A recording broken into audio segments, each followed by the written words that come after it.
asumsi tersalah apa yang orang pernah berpikir tentang seorang Vena Melie? Iya, jadi dulu after divorce aku tidak seperti ini ya guys, tidak berhijab, masih pakai baju Vena Melinda yang dulu yang ketat. Jadi waktu itu pernah di fase yang jelek banget ya pemberitaan aku pada saat divorce gitu. Dan cara mengembalikannya aku juga bingung. Karena buat aku kalau berhijab itu karena dari hati, bukan karena pengen pencitraan. Iya.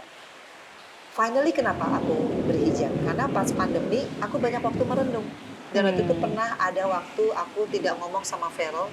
Di situ aku kayak sedih banget. Dan aku waktu itu curhat sama Marini Zumanis, kenapa ya kok anakku belum buka puasa di tempat aku, kok buka puasa di Marini? Hanya satu kata Marini bilang, iya kita nggak bisa ngerubah orang, even anak sendiri. Yang bisa kita rubah adalah diri kita sendiri.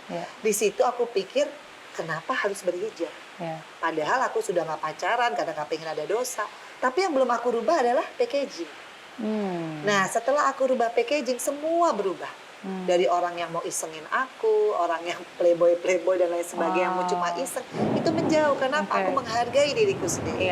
Aku bisa menjaga diriku sendiri dengan ya pakaianku. Nah banyak orang berasumsi salah bahwa oh kalau pakaian ini ya bener lah gosipnya dia begini gitu kan. Tapi ternyata aku membuktikan bahwa nggak, karena pada saat itu kan tahun berapa, aku berhijab tahun berapa, aku biarkan orang berasumsi salah. Tapi pada saat aku berhijab bukan karena orang, juga bukan karena suami, tapi karena diriku sendiri. Nah, jadi itu semua membaik berjalannya waktu.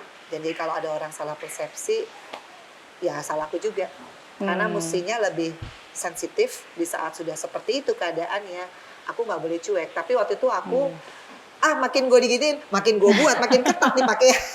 Ya itulah, belum dewasa di saat itu karena banyak dendam. Sekarang alhamdulillah sudah mulai, buat apa sih ada dendam? Kalaupun dulu saya pernah dijahatin, itu bukan PR kita. PR kita kalau kita yang jahatin orang.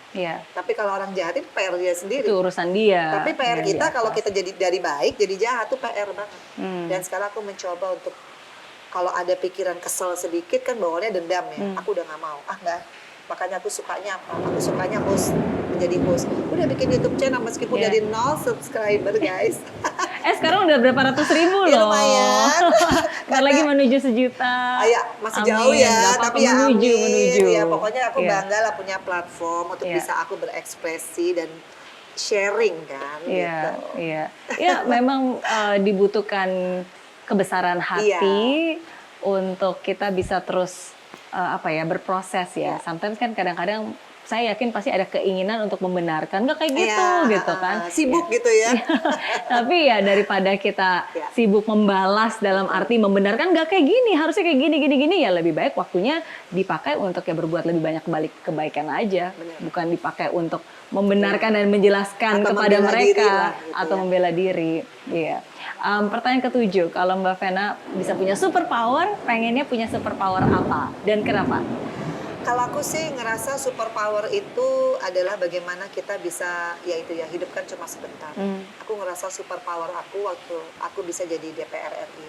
Karena di situ aku belajar, aku punya 3 kewenangan kan, bikin undang-undang, aku bisa bikin budgeting dengan mitra kerja aku karena tuh komisi pendidikan kan, dan terakhir pengawasan. Aku ngerasa superpower bukan karena senang sama jabatan yang dibilang dewan terhormat yang terhormat, tapi pada saat aku turun ke masyarakat dapil aku, Tulung Agung, Kediri dan Blitar, itu aku bisa mensosialisasikan program pro rakyat. Contohnya kayak sekolah merubuh. Mereka tuh kan nggak punya internet, nggak punya komputer. Gimana mereka tahu websitenya Kemendikbud misalkan?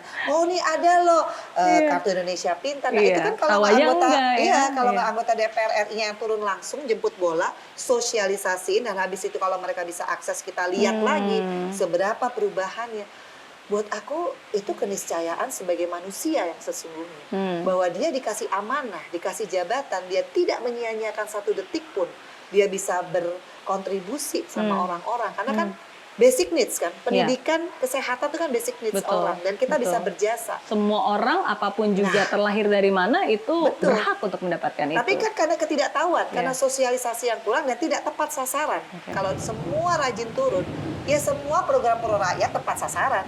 Bukan karena lo anaknya kepala sekolah. Nah itu yang aku rasakan 10 tahun jadi anggota DPR. Betapa superpowernya jabatan ini kalau kita gunakan dengan sebaik-baiknya. Dan aku akhirnya menyimpulkan kenapa aku bisa dipilih sama Allah menjaga Fania. Kenapa Vero bisa sukses?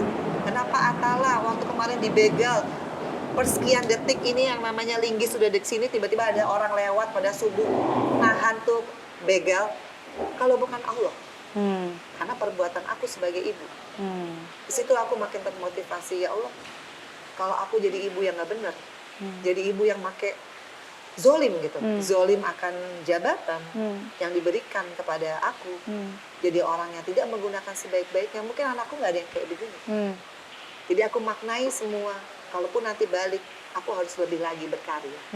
Ya dengan caraku ya, dengan tidak muluk-muluk tapi kerja nyata. Nah, aku ngerasa di antara semua profesi, tadi kan pertanyaan Mary Riana, yang aku merasa bahwa kalau jadi artis, oke, dapat duit, dapat ya banyak fans lah, terkenal. Tapi kalau jadi anggota DPR RI yang amanah, bukan hanya dia bisa menolong orang, bermanfaat, tapi dia didoakan. Didoakan itu kan bukan doain aku aja. Aku kan punya anak, ya nurun lah semuanya. Betul. Itulah legacy. Makanya aku suka dengan pekerjaan ini. Dari yang aku benci sama politik. Tapi ternyata aku punya caraku sendiri untuk berjuang. Menjadi super power dalam tanda kutip. Itu buat aku keren. Dan itulah mudah-mudahan jadi tujuan akhir aku kalau memang Allah berkehendak. Aku pengen deh jadi orang yang selalu bikin orang itu jadi sejahtera dengan kemampuan kita ya. Itu sih yang aku. Amin, dan Allah mengaminkan juga tadi itu. Ya, langsung jigar. Amin. Iya, pernah nggak sih kepikir jangan hanya di DPR tapi eksekutif? Jadi waktu aku di DPR di dapil aku, karena aku rajin turun banget, sampai semua masyarakat itu mengusung aku jadi dari Bupati Blitar, Bupati Tulung Agung, Bupati Kediri, dan memang alhamdulillah survei aku selalu ada di atas karena memang rajin turun. Tanpa money politics ya, tanpa juga black campaign. Alhamdulillah aku belum siap karena buat aku harus belajar. Aku kan waktu itu S1 ya, Trisakti Manajemen. Buat aku harus belajar lagi kalau jadi eksekutif untuk tata pemerintahan. Karena nggak mungkin aku hanya berdasarkan pencitraan bagus, kerja bagus, tapi tidak lagi di-upgrade otak aku. Jadi aku menolak waktu itu pada masuk bursa berkali-kali, bukan karena apa-apa, karena aku harus belajar lagi. Jadi buat aku parlemen masih jadi platform aku untuk berjuang bagi masyarakat. Eksekutif mungkin setelah aku S2 atau S3 aku baru siap. Gitu. Ya in the future lah. In the future ya. Tapi memang betul sih, seperti satu hal juga yang saya selalu bilang, ketika hidup memberikan kita kesempatan, ya kita juga do not take it for granted kan. Kita harus bisa melakukannya secara excellence. Karena kalau Tuhan atau hidup udah kasih kita kesempatan, tapi kita cuma menggunakan apapun juga yang bisa kita lakukan, ya hasilnya nggak akan excellent kan. Jadi terus mengupgrade, terus belajar, terus memantaskan diri lah. Oke. Pertanyaan terakhir kalau gitu. Pelajaran terbaik yang hidup pernah berikan atau ajarkan kepada Mbak Vena? Perceraian orang tua aku, perceraian aku sendiri.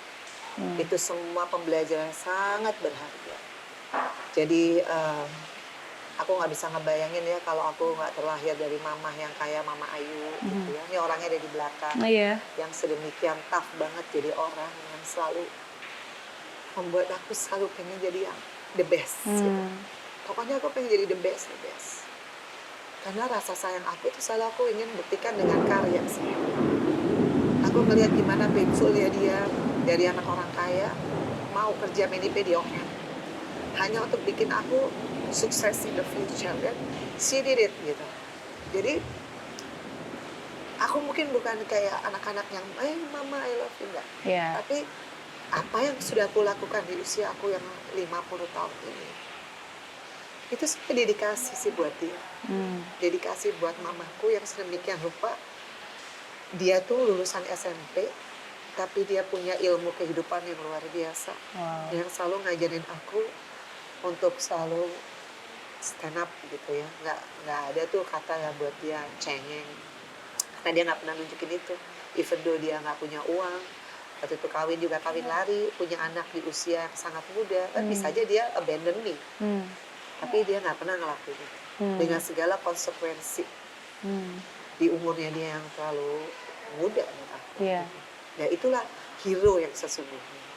Jadi dia bukan hanya ngomong, Iya. tapi dia mencontohkan betapa ya karakter dan mental yang kuat yang menyelamatkan kamu.